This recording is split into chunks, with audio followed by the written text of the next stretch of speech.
السلام علیکم ناظرین، آج آپ کی خدمت میں ایک اور نئی اسلامی اور حقیقی داستان لے کر حاضر ہوا ہوں، جو کہ کچھ یوں ہے کہ ہارون رشید چاندنی رات میں اپنی بیوی زبیدہ کے ساتھ محل کی چھت پر ٹہل رہا تھا کہ ہارون رشید چاند کی روشنی کو دیکھ کر کہنے لگا کہ اللہ تعالیٰ نے چاند کو کتنا حسن عطا کیا ہے، اس کے چمکتے ہوئے چہرے کی چمک سے ساری دنیا روشن ہے۔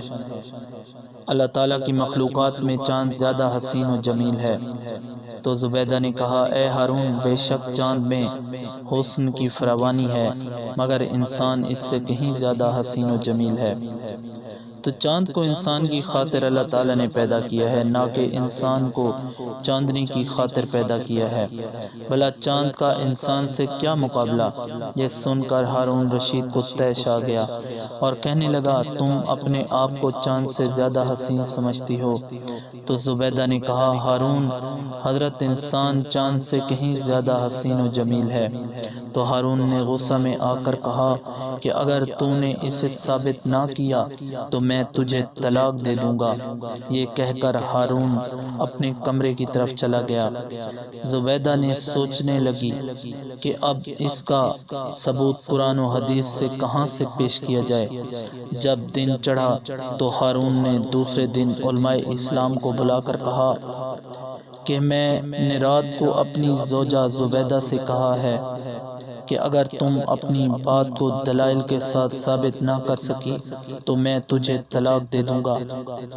بتلاؤ اے علماء کرام، انسان خوبصورت ہے یا چاند؟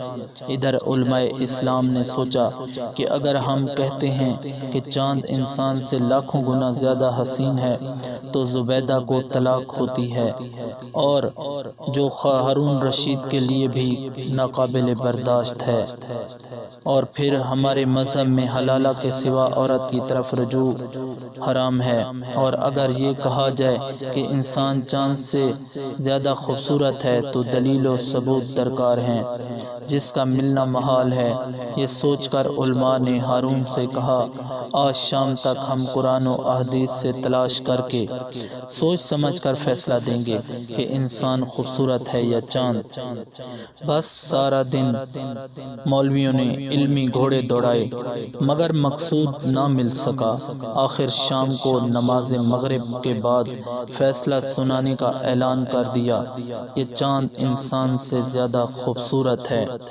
اب جب نماز مغرب کا وقت ہوا تو کہیں سے بہلول، جسے دنیا دیوانہ کہتی ہے، بہلول دانا تشریف لائے اور علماء کا ہجوم دیکھ کر دریافت کیا کہ یہ کیا ماجرا ہے۔ تو علماء نے بتلایا کہ ہارون رشید اپنی بیوی زبیدہ کو طلاق دے رہا ہے کیونکہ اس کا دعویٰ ہے کہ چاند سے زیادہ انسان خوبصورت ہے، اور ہارون کہتا ہے کہ اگر اس کا ثبوت قرآن و حدیث سے نہ ملا تو زبیدہ کو طلاق دے دوں گا۔ تو بہلول نے دریافت کیا کہ مفتیان دین کا کیا فیصلہ ہے؟ تو کہا، ہم نے تو یہی کچھ سمجھا ہے کہ چاند انسان سے کہیں زیادہ خوبصورت ہے، لہذا زبیدہ کو طلاق ہو گئی ہے۔ بہلول نے کہا کہ آج مغرب کی نماز میں پڑھاؤں گا۔ تو علماء کرام نے فرمایا کہ ہمیں کیا انکار ہے، ہماری نماز تو ہر فاسق و فاجر کے پیچھے بھی ہو جایا کرتی ہے، تم تو علی والے ہو، کیا حرج ہے آج تم ہی نماز پڑھا دو۔ بس بسم اللہ کر کے جناب بہلول نے مغرب کی نماز پڑھنا شروع کی تو سورہ الحمد کے بعد سورہ والتین شروع کی۔ بسم اللہ الرحمن الرحیم، والتین والزیتون وطور سینین وہذا البلد الامین، لقد خلقنا القمر فی احسن تقویم۔ تو پیچھے سے کسی مفتی نے لقمہ دیا کہ لقد خلقنا الانسان فی احسن تقویم۔ تو بہلول نے پھر پڑھا لقد خلقنا القمر فی احسن تقویم۔ تو پیچھے سے پھر کسی نے لقمہ دیا تو بہلول نے 3 مرتبہ اقرار لینے کے بعد منہ پھیر کر فرمایا کہ پھر جھگڑا کس بات کا ہے، جب اللہ تعالیٰ 4 قسمیں کھا کر انسان کو احسن تقویم فرما رہا ہے تو تم لوگ پھر کس بنیاد پر چاند کو خوبصورت کہہ رہے ہو؟